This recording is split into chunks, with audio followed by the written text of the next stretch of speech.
अस्सलाम वालेकुम dear students, welcome to Zulfi plex and मैं हूं आपकी टीचर मिस दुआ जुल्फिकार। जैसा कि आपने थंबनेल में देख ही लिया होगा कि आज हम किस टॉपिक को डिस्कस करने वाले हैं, but before starting the lecture let me tell you something very important. ये lectures specially Aga Khan board के ऊपर बेस्ड हैं, but they are very beneficial for Sindh, Punjab and federal board students. The reason is that we have used the reference book of Punjab, Federal and Sindh board. These are the paid lectures for my students of grade 9 and 10 which are studying in Aga Khan board, जहाँ पर मैं उनको पढ़ाती हूँ biology, physics and chemistry, but I am uploading all these lectures for free for you all. Make sure कि आप इससे benefit लें, और अगर आप ये क्लासेस ज्वाइन करना चाहते हैं so you can contact on this number. Fee details आपके साथ शेयर कर दी जाएंगी। And now without wasting our time let's start the lecture. Okay class, welcome to the recap lecture of physics. आज हम लोग स्टार्ट करें काइनेमेटिक्स। हम लोग एक बार पहले भी काइनेमेटिक्स को थोड़ा सा पढ़ चुके हैं, आज हम लोग और प्रॉपर डिस्कस करेंगे। सो काइनेमेटिक्स स्टार्ट होता है दो चीजों से, which is rest and motion. हमें डिफाइन करना है कि रेस्ट क्या होता है, मोशन क्या होता है। याद रखिएगा कि काइनेमेटिक्स हमारे पास फिजिक्स की ही एक ब्रांच है जो कि डील करती है कि मोशन कैसे मतलब वर्क करता है, मोशन क्या होता है, और उसकी जो डिस्क्रिप्शंस वगैरह उसके साथ डील करती है काइनेमेटिक्स। ठीक है, एक और चीज है, काइनेमेटिक्स ये डिस्कस नहीं करती कि मोशन क्यों होता है, लाइक फोर्सेस वगैरह को नहीं, बस मोशन के इफेक्ट्स क्या होते हैं, मोशन क्या होता है, डिस्प्लेसमेंट, डिस्टेंस, ये चीजें। अब बात करते हैं सबसे पहले रेस्ट की। हम सब जानते हैं, मुझे नहीं लगता ये बताने की जरूरत भी है कि एक ऐसी बॉडी बेटा जो रेस्ट में होती है, इसका मतलब क्या हुआ। तो ऐसी बॉडी जो अपनी पोजीशन को चेंज नहीं करती with reference to the surrounding is known as rest condition. ठीक है, ये रेफरेंस वाली बात आपको लाजमी मेंशन करनी है कि एक ऐसी बॉडी को हम कहेंगे कि रेस्ट के अंदर है अगर वो सराउंडिंग के हिसाब से अपनी पोजीशन को चेंज नहीं कर रही। जबकि अगर मैं बात करूं मोशन की, तो अगर एक बॉडी सराउंडिंग के रेफरेंस पॉइंट से अपनी पोजीशन को चेंज करेगी तो वो कहलाएगी कि ये मोशन के अंदर है। तो रेस्ट एंड मोशन दोनों डिपेंड करते हैं कि ऑब्जर्वर के ऊपर, कि आप जो ऑब्जर्व कर रहे हैं। ठीक है, फॉर एग्जाम्पल अगर एक पैसेंजर बैठा हुआ है, सही है, एक मूविंग गाड़ी मतलब एक गाड़ी या ट्रेन चल रही है और पैसेंजर उसके अंदर बैठा हुआ है, तो गाड़ी के हिसाब से मतलब गाड़ी के अंदर जो लोग हैं उनके हिसाब से वो रेस्ट में, और अब्राहम अगर उनको बाहर से देखता है तो अब्राहम के हिसाब से वो मोशन में। तो मतलब रेस्ट कंडीशन या मोशन कंडीशन ये डिपेंड करता है ऑब्जर्वर के ऊपर। की पॉइंट्स है कुछ, वो भी मैं आपके साथ शेयर करती हूँ। मोशन को हमेशा जो है ना वो देखा जाता है according to the reference point, जैसा कि मैंने अभी आपको बताया, और मैंने बताया कि रेफरेंस पॉइंट से कितना बड़ा फर्क पड़ता है। एक और चीज, there is no absolute rest और मोशन। एक्चुअली में एब्सोल्यूट रेस्ट और मोशन होता ही नहीं है, और जब भी आप मोशन की बात करोगे तो आप टाइम को लाजमी मेंशन करोगे। सही है, एक और चीज वही बात जो अभी हमने डिस्कस की कि एक ऑब्जेक्ट रेस्ट में भी हो सकता है, मोशन में भी हो सकता है, डिपेंड करता है डिफरेंट ऑब्जर्वर्स के ऊपर। फॉर एग्जाम्पल ये एक ट्रेन है, सही है, और इसके अंदर बैठी हुई है बरीरा, सही है, और ये बाहर है हमारे पास दीपिका, और इसके अंदर बरीरा के साथ ईमान भी है। अब गाड़ी चल रही है, ट्रेन चल रही है, ईमान को लगता है कि जो बरीरा है वो रेस्ट में, ऑब्वियसली क्योंकि दोनों बैठे हुए हैं, जबकि दीपिका को लगेगा कि दोनों मोशन में क्योंकि उसके सामने तो वो जा रहे हैं। तो ऑब्जर्वर के ऊपर डिपेंड करता है। सही है, तो मेरे पास कुछ एमसीक्यूज हैं और दो शॉर्ट क्वेश्चन है जिन बच्चों ने अभी ज्वाइन किया। कौन कौन है, एक मिनट लेट मी सी। आप लोगों ने रूल्स नहीं सुने ना, लेट नहीं आना क्लास में। मैं सोच रही थी कि मैं कॉल करूंगी जिन बच्चों ने अभी लेट क्लास ज्वाइन की है, वार्निंग के लिए। मजाक करिए, एक मिनट, कौन कौन है, सबा और सबा ही है और बरीरा। तो बेटा रूल ये कि आपके पास नोटबुक होनी चाहिए, जो क्वेश्चन होगा आपको एकदम से उसका आंसर लिख के ग्रुप में उसकी पिक्चर शेयर करनी होगी। हमने एक दफा पहले भी ऐसी क्लास अटेंड की, तो you must be aware with the rules. तो a body is said to be in motion if it, जल्दी जल्दी बताना, अब्राहम कह रहे B, and you are absolutely correct Abraham, changes it position with time relative to surrounding is the correct answer. Okay बताओ, rest and motion are,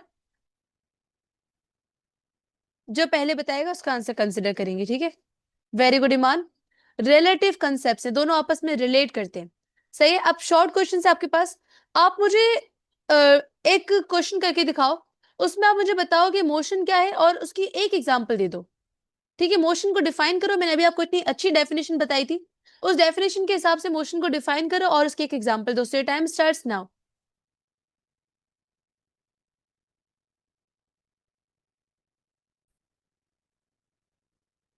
so very good, दो answers हमारे पास, एक आया अब्राहम की तरफ से एंड दूसरा आया महानूर की तरफ से।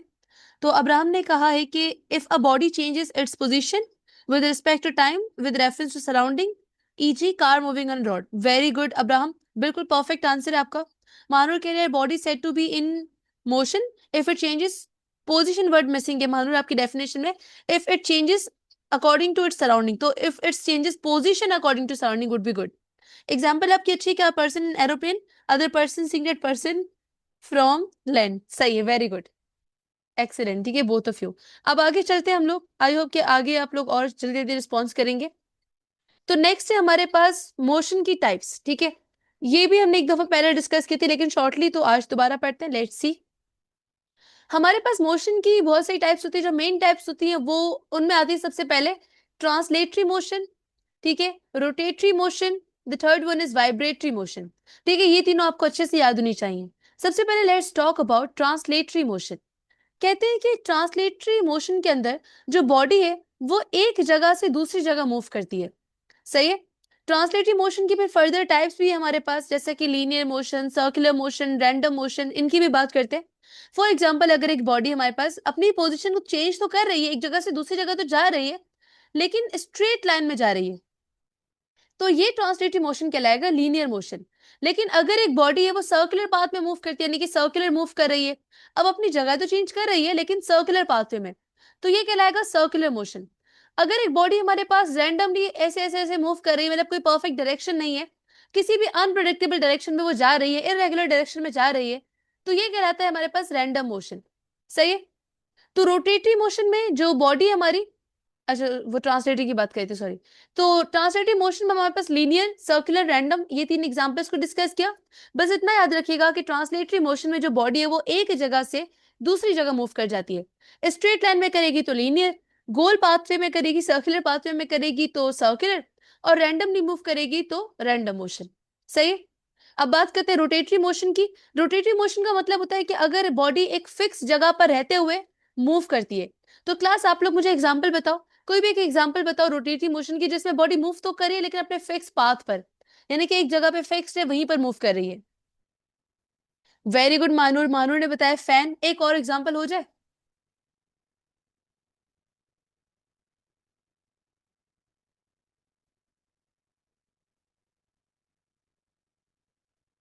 फैन के अलावा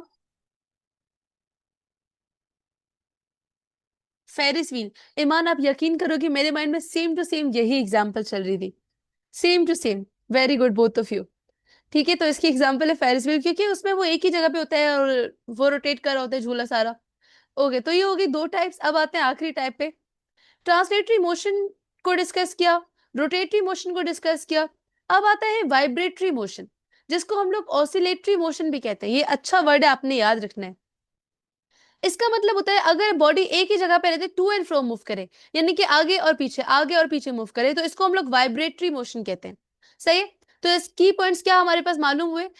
अच्छा सॉरी, इसकी भी एग्जांपल बता दो क्लास। वाइब्रेटरी मोशन की एग्जांपल क्या होगी। अगर बॉडी मतलब to and fro repeatedly move करे एक ही पोजीशन पे रहते हुए, मेन पोजीशन पे रहते हुए। सीसो, वेरी गुड सबा। सबा आप तो जीनियस हो, एग्जैक्टली सीसो बिल्कुल ठीक एग्जांपल है। पेंडुलम, वेरी गुड अब्राहम, मेरे माइंड में ये एग्जांपल थी। सही सही जा रहे हो class. Pendulum is the correct answer. मेरे माइंड में एक और भी एग्जांपल है, वो अगर कोई बता दे।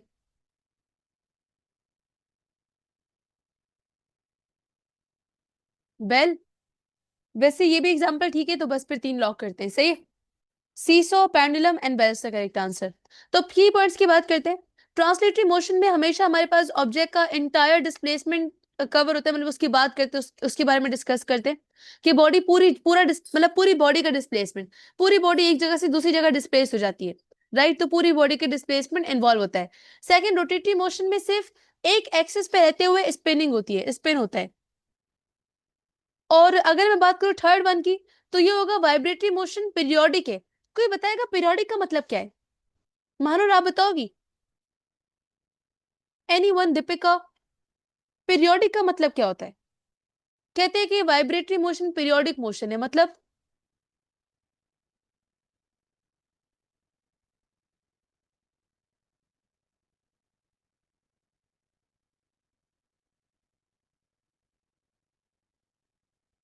रेगुलर इंटरवल्स पर रिपीट होता है। Very good Iman, excellent.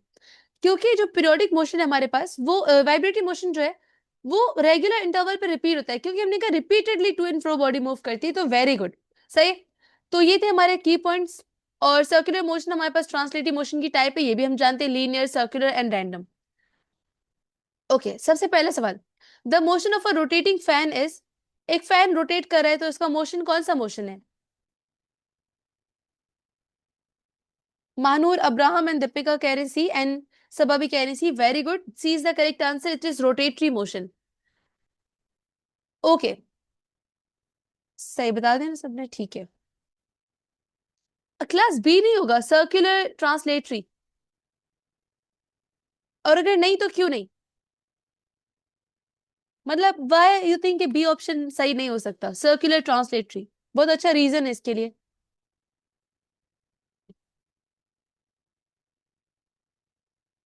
Because of axis. और कुछ बताना चाहता है कोई? Why B can not be the correct answer?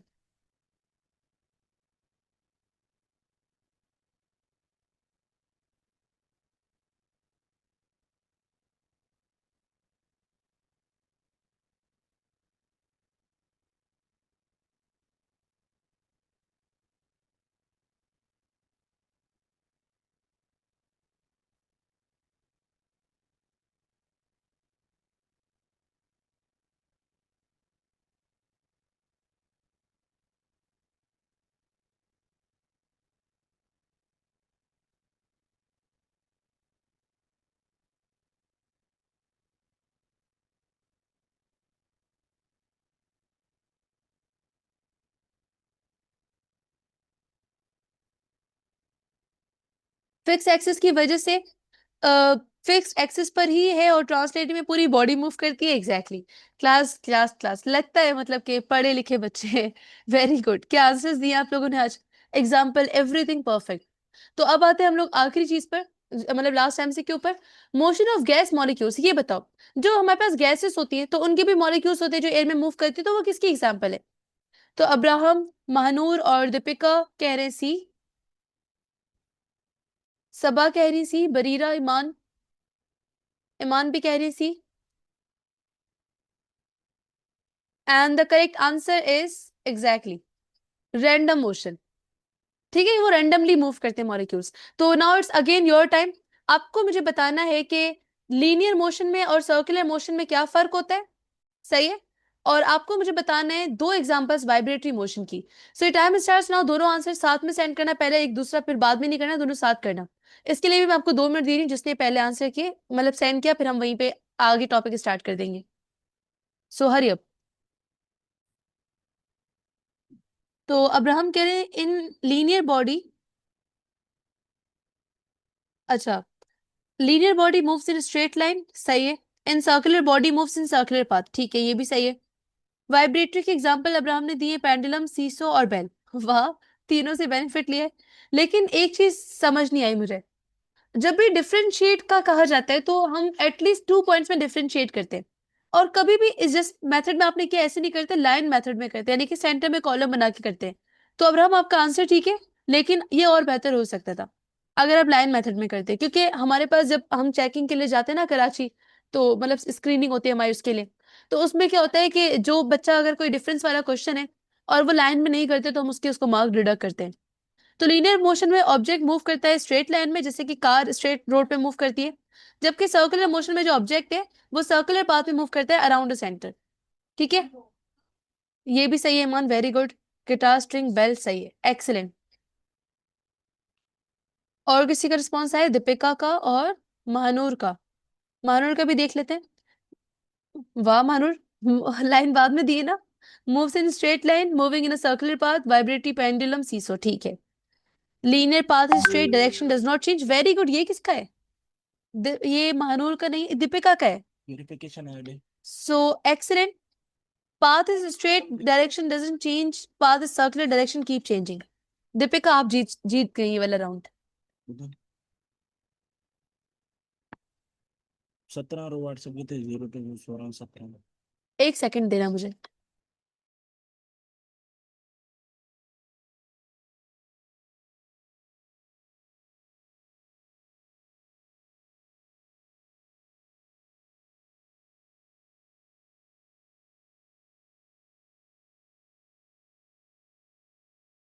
Okay, तो कंटिन्यू करते हैं, आगे चलते हैं। वेरी गुड दीपिका, अगेन मैं कहूंगी बहुत अच्छा आंसर दिया आपने। बाकी सबने बहुत अच्छा आंसर दिया है, लेकिन वही बात कि हमें बेस्ट आंसर चाहिए। सही है, ये एक मिनट ऑन नहीं हो रहा है। अब हम डिस्कस करते हैं और ज्यादा इंपॉर्टेंट चीज। लाना दिस वो दिस Recording in progress. ये अम्मी हमारे नंबर पे चेक कर, नंबर इनका करो लगा।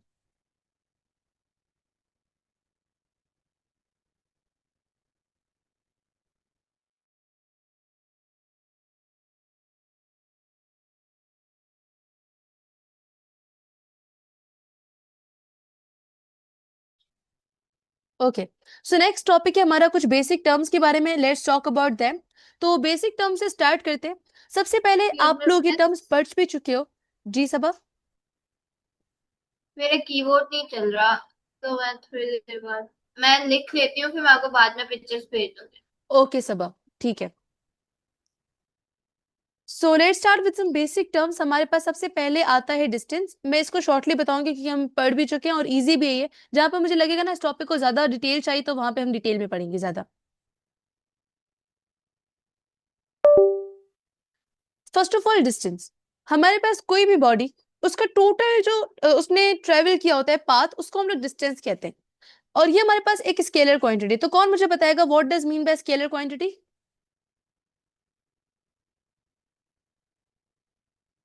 स्केलर क्वांटिटी किसे कहते हैं?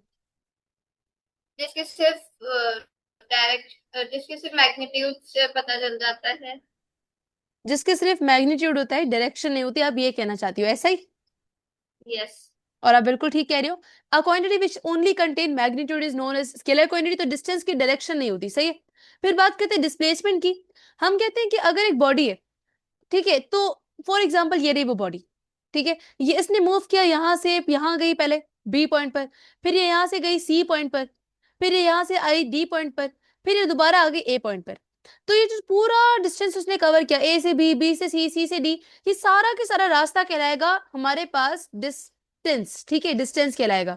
जबकि अगर मैं इसकी शॉर्ट पाथ की बात करूंगी, फॉर एग्जाम्पल एक बॉडी है, वो पहले ए से बी जाती है, फिर बी से सी जाती है, फिर ए की तरफ आती है। तो इसमें जो सिर्फ ए से सी तक जो शॉर्ट डिस्टेंस होगा ना, शॉर्ट डिस्टेंस को हम लोग डिस्प्लेसमेंट बोलते हैं। यानी कि हमारे पास इनिशियल से फाइनल पोजीशन, ए से हम जस्ट सी तक देखेंगे, बी को बीच में नहीं लाएंगे। बी पर गई थी ना, लेकिन वो उसकी मिडिल पोजीशन है। तो अगर पूरे रास्ते की बात करेंगे तो डिस्टेंस, सिर्फ इनिशियल से फाइनल की बात करेंगे, शॉर्ट डिस्टेंस की बात करेंगे तो डिस्प्लेसमेंट। सही, तो ये फर्क है। डिस्टेंस टोटल पाथ होता है, डिस्प्लेसमेंट शॉर्ट डिस्टेंस होता है। डिस्टेंस स्केलर क्वांटिटी होती है और डिस्प्लेसमेंट वेक्टर क्वांटिटी होती है। तो अगर इनमें से क्वेश्चन आते तो इस डिफरेंस का आ जाता है, तो आपको क्लियरली डिफरेंस पता होना चाहिए।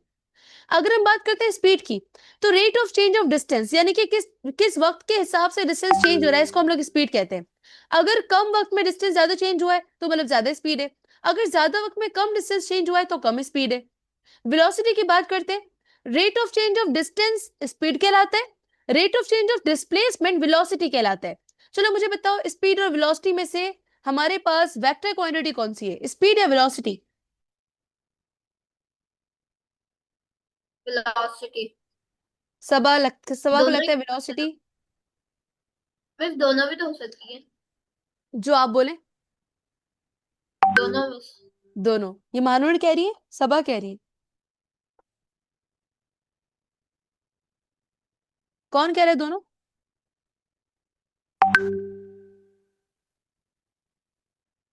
सबा, ठीक है।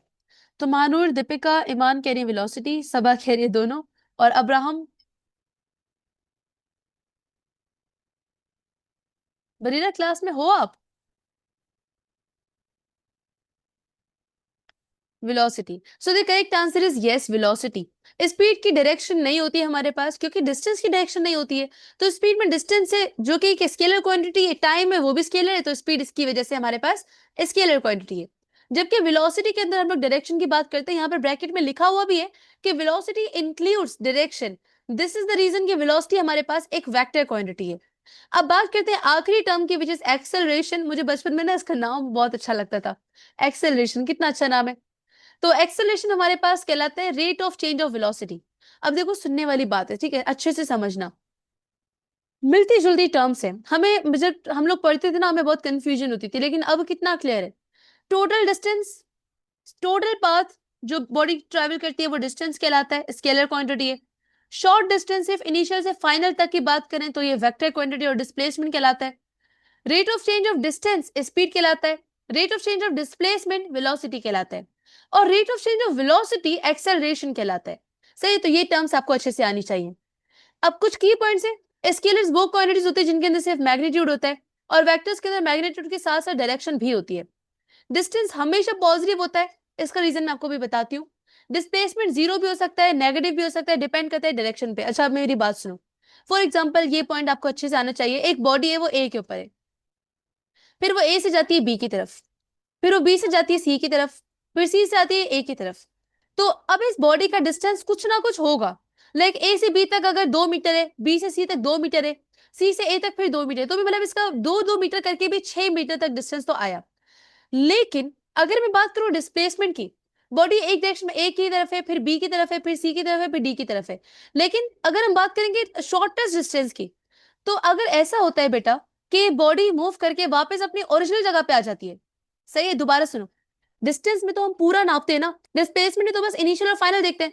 अगर एक बॉडी ए पॉइंट से मूव करके इधर उधर जाती है लेकिन वापस ए पे आ जाती है, जैसा कि सर्कुलर पाथवे में होता है, ठीक है, मूव करके बॉडी वापस ए की तरफ आ जाती है, इनिशियल जहां से स्टार्ट थी वहीं पे आ जाती है, तो बच्चा इस कंडीशन में तो उसका जो डिस्प्लेसमेंट है वो तो जीरो हो जाएगा, क्योंकि इनिशियली वो ए पर थी, फिर वो मूव इधर उधर की, मतलब बी पॉइंट पे गई, सी पॉइंट पे गई, लेकिन वापस ए पर आ गई ना, तो वापस अपनी फाइनल जगह पे भी ए पर आ गई, तो इस जगह में जो डिस्प्लेसमेंट होगा वो जीरो हो जाएगा।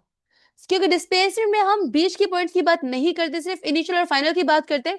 तो याद रखना, डिस्टेंस कभी भी जीरो नहीं हो सकता, कुछ ना कुछ होगा, लेकिन डिस्प्लेसमेंट जीरो भी हो सकता है। सही है, अगर इनिशियल से बॉडी वापस फाइनल उसी जगह पर आ गई है तो। अब मुझे बताओ, ये वाला पॉइंट समझ में आया कि डिस्टेंस कभी जीरो नहीं हो सकता और डिस्प्लेसमेंट जीरो हो सकता है।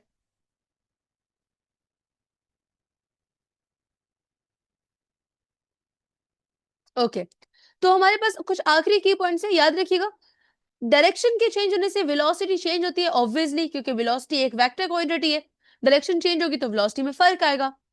एक्सेलरेशन हमारे पास कांस्टेंट स्पीड पर भी हमारे पास कांस्टेंट स्पीड पर भी जो है ना वो एग्जिस्ट कर सकती है। कोई मुझे बताएगा, how will you define constant speed?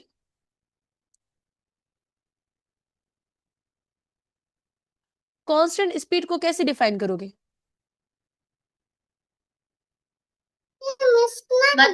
मतलब सेम स्पीड, जैसे 1 सेकंड में 10 मीटर, फिर 2 सेकंड में 20।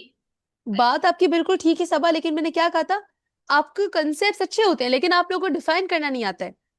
डिफाइन आप ऐसे नहीं करोगे। अगर पेपर में क्वेश्चन आता है तो आप ऐसे नहीं लिख सकते हो कि if 10 minutes then 10 meter, 20 minutes then 30, मतलब 40 मीटर, तो ऐसे नहीं, डिफाइन आना चाहिए।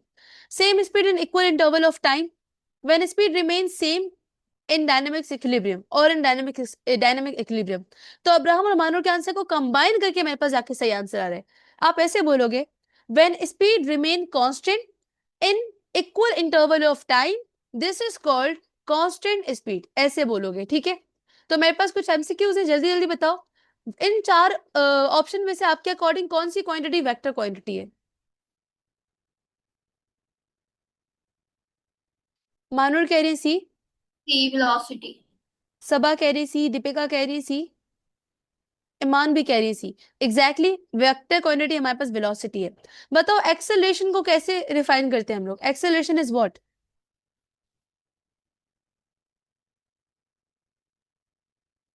मानूर कह रही बी, दीपिका कह रही बी, सबा कह रही बी, ईमान भी कह रही B, and the correct answer is yes, change in velocity per unit time. Very good class. Now two short questions I have for you. Define करना है डिस्प्लेसमेंट को और बताना है कि एक्सेलरेशन क्या है। क्योंकि क्लास एंड होने वाली तो हम इसको यहाँ पे एंड कर रहे हैं। आप लोग मुझे इन दोनों क्वेश्चंस को सॉल्व करके जरा ग्रुप में शेयर करें, फिर मैं बताती हूँ, ठीक है। और एक और चीज, फॉर्मूला से भी हमारे पास रहते हैं ना, ठीक है। सो क्लास जल्दी, ठीक है, क्वेश्चन दोबारा दिखा देती हूँ। व्हाट इज, डिफाइन करो डिस्प्लेसमेंट को और बताओ कि एक्सेलरेशन क्या है। एक मिनट अभी, क्योंकि इस क्लास में 7 मिनट्स हैं, तो एक काम करते हैं, जो जो हमने अभी डिस्कस किए सारी की सारी टर्म्स इनको एक बार जो है ना हम लोग अपनी बुक से भी देख लेते हैं, मे बी हमने सारी पॉइंट्स को डिस्कस कर लिया हो, लेकिन क्या पता कुछ रहता हो तो वो भी कवर हो जाएगा। ठीक है, एक सेकेंड, मैं जिन जिन पॉइंट्स को हाईलाइट करूंगी ना उन उनको देखिएगा, ठीक है। सो हियर इट इज,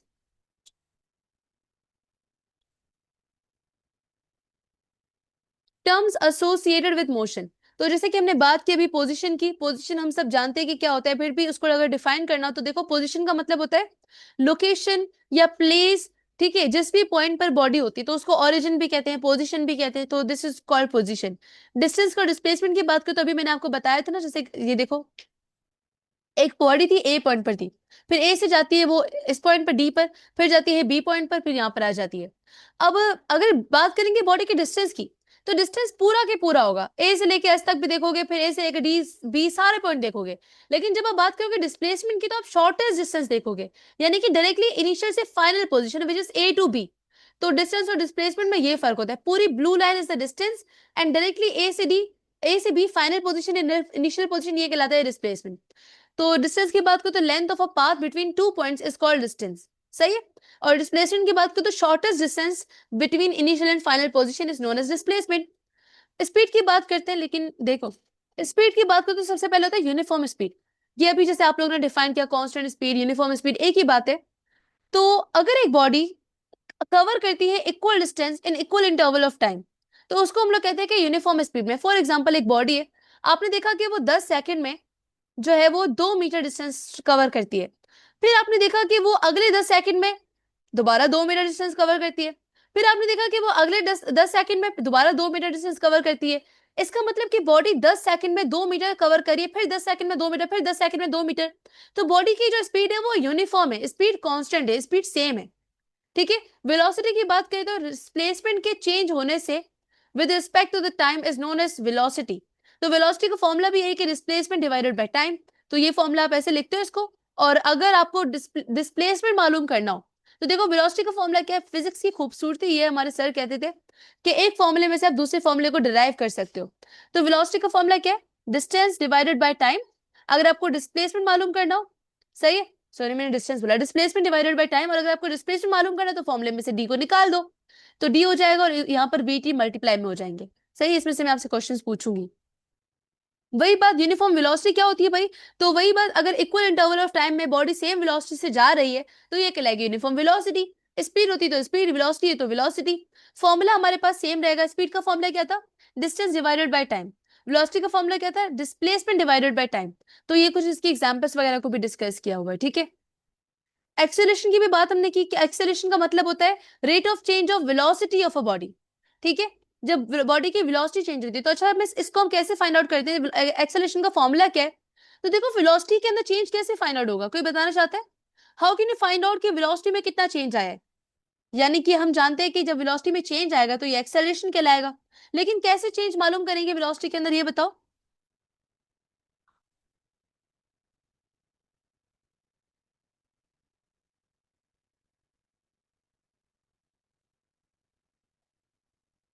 कौन बताएगा।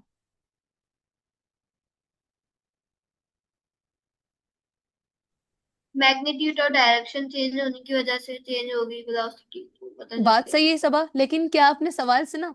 आपने बिल्कुल ठीक बताया कि मैग्नीट्यूड और डायरेक्शन के चेंज होने से वेलोसिटी चेंज होगी, लेकिन मेरा सवाल ये था कि हम मालूम कैसे करेंगे कि कितना चेंज आया है।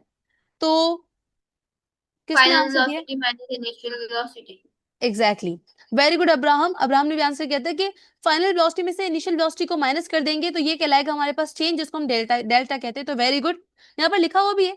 एक्सेलरेशन फाइंड आउट करने का फॉर्मूला ही यही है कि एक्सेलरेशन को ना हम दो तरीकों से लिख सकते हैं, या तो हम ऐसे लिखते हैं delta we divided by time. अब में से डेल्टा वी क्या है, इसका मतलब है बेटा फाइनल वेलोसिटी में से माइनस कर दो इनिशियल वेलोसिटी। अगर एक बॉडी की जो पहले वेलोसिटी थी वो थी 10, और फिर बाद में उसकी वेलोसिटी हो गई 20, तो 20 में से 10 माइनस कर दोगे, आंसर आएगा 10, and this is your acceleration. सही है, इजी इजी बातें हो गई। एक चीज और भी है, वो भी बता देती हूँ। तो ये रहा, ठीक है। स्पीड एंड वेलोसिटी की तो बात हो गई, स्पीड और वेलोसिटी क्या होती है बात इसकी भी हो गई, और यूनिफॉर्म स्पीड की भी बात हो गई थी। सही है, एक सवाल डिस्कस कर लेते हैं बस, ठीक है। ये हम स्पीड स्पीड और वेलोसिटी, सॉरी नहीं, डिस्टेंस और डिस्प्लेसमेंट को कैलकुलेट कर रहे थे। तो हमारे पास वो क्वेश्चन कुछ ऐसा था कि एक साइक्लिस्ट है, ठीक है, वो एक सर्कुलर ट्रैक कंप्लीट करता है, कुछ ऐसा रास्ता, और कितने मिनट में करता है, 1.5 मिनट में करता है। अब देखो हमारे पास एक वर्ड होता है रेडियस। रेडियस का मतलब होता है कि जब भी जितने भी सर्कल्स होते हैं उनके अंदर रेडियस होता है। सेल का रेडियस होता है, एटम का रेडियस होता है, क्योंकि वो सर्कुलर होते हैं। तो उसके सर्कल के सेंटर से लेकर सर्कल के कॉर्नर तक का जो डिस्टेंस होता है उसको हम लोग रेडियस बोलते हैं। सही है। तो अब वो जो साइक्लिस्ट है उसने यहां से लेके पॉइंट ए से लेके पॉइंट बी तक का डिस्टेंस कवर किया है। अब मुझे कवर मतलब कैलकुलेट करना है कि ए से लेकर बी तक एक्चुअल में डिस्टेंस है कितना। सही है। तो इसको कैलकुलेट करने का बहुत इजी तरीका था। देखो हमारे पास एक पूरे सर्किल, ये एक पूरा सर्किल है, ठीक है, हम बोलते हैं ये पूरा सर्कमफेरेंस है, ठीक है, यानी कि जिसको हम लोग बोलते हैं 2πr। यानी कि अगर आपको मालूम करना है कि किसी भी सर्किल का टोटल मतलब यहाँ से लेके यहाँ तक पूरा डिस्टेंस कितना है, तो उसका फॉर्मूला होता है 2πr, कांस्टेंट फॉर्मूला होता है। अब ये तो फॉर्मूला हम लोग तब यूज करते हैं जब हमें पूरे सर्किल का करना हो। लेकिन अगर हमें हाफ का करना है, क्योंकि साइकिलिस्ट ने आधा राउंड कवर किया है, ठीक है, क्योंकि उसने आधा राउंड कवर किया है, तो हम इस 2πr में से 2 हटा देंगे, यानी कि इसका आधा कर देंगे, तो ये हो जाएगा जस्ट πr। सही है। आई होप यहाँ तक क्लियर हो। सही, जस्ट पाई आर। तो मुझे हाफ सर्कमफेरेंस मालूम करना है तो मैं पाई आर का फॉर्मूला यूज करूंगी।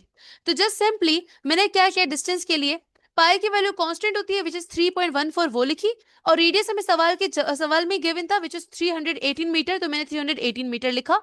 जब मैंने मल्टीप्लाई किया तो आंसर है 999 meter. So this is the correct answer कि डिस्टेंस इतना था। अगर आपसे पूरा सर्किल पूछा जाता तो आप ये वाला फॉर्मूला यूज करते, क्योंकि साइक्लिस्ट ने आधा सर्किल कवर किया था तो हमने ये वाला फॉर्मूला यूज किया। ठीक है। अब बात कर लेते हैं डिस्प्लेसमेंट की। तो सी क्लास डिस्प्लेसमेंट की मैं अगर बात करूंगी तो डिस्प्लेसमेंट के लिए हम जानते हैं कि साइक्लिस्ट ने ए से बी तक का डिस्टेंस कवर किया। अब वो सेंटर भी हमने मालूम किया, डिस्टेंस के अंदर तो हमने सारा ही मालूम किया, बट डिस्प्लेसमेंट तो शॉर्ट होता है, सिर्फ फाइनल से इनिशियल से फाइनल तक का हम लोग डिस्टेंस कवर करते हैं डिस्प्लेसमेंट में। तो मैं सिंपली यहाँ पे एक स्ट्रेट लाइन लगा दूंगी कि मुझे ए से बी तक का अगर मैंने डिस्टेंस मालूम कर लिया तो ये डिस्प्लेसमेंट कहलाएगा। सही है। अब इसके लिए क्या हो सकता है, देखो अगर हमने कहा कि इधर से लेकर इधर तक का डिस्टेंस रेडियस है, ऑब्वियसली जितना ये होगा उतना ही ये होगा, तो यहाँ पर भी रेडियस इतना ही होगा। अगर इस रेडियस का मैं डबल कर दूं तो ये पूरा आधा एक स्ट्रेट लाइन बन जाएगी। Are you getting my point? कि अगर ए से लेकर बी तक, सेंटर से बी तक जो है ना वो रेडियस कहलाता है, तो ऑब्वियसली जितना आधा सर्किल में मतलब सर्किल के चौथा हिस्से में जितना डिस्टेंस होगा उतना ही उस साइड भी होगा। तो मैं यहाँ पर भी आर लगा देती हूँ, यानी कि अगर मैं 2r को कैलकुलेट कर लूँ तो मुझे ए से लेके बी तक का डिस्प्लेसमेंट पता चल जाएगा। तो मैंने सिंपली लिखा 2r, 2 वैसा के वैसा रेडियस क्वेश्चन में गिवन था विच वाज 318 मीटर, तो वैल्यू आ गई 636 मीटर। अब मुझे बताओ इसमें क्या मुश्किल थी? अब बताओ कि सबको एग्जाम्पल क्लियर है?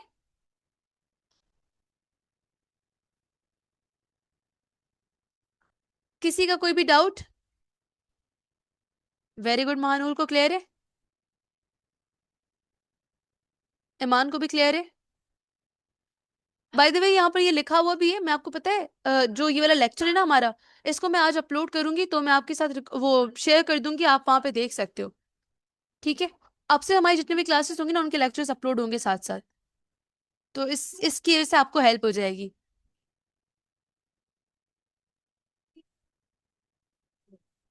तो आज की क्लास को एंड करें, यहाँ तक आपको कोई भी डाउट मुझसे? अभी तक हमने पूरा आधा चैप्टर कवर किया है, कुछ भी डाउट, कोई भी क्वेश्चन?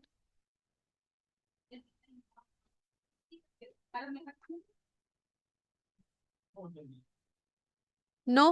कल हमारी 2 क्लासेस हैं, एक बायो की एक फिजिक्स की, ठीक है।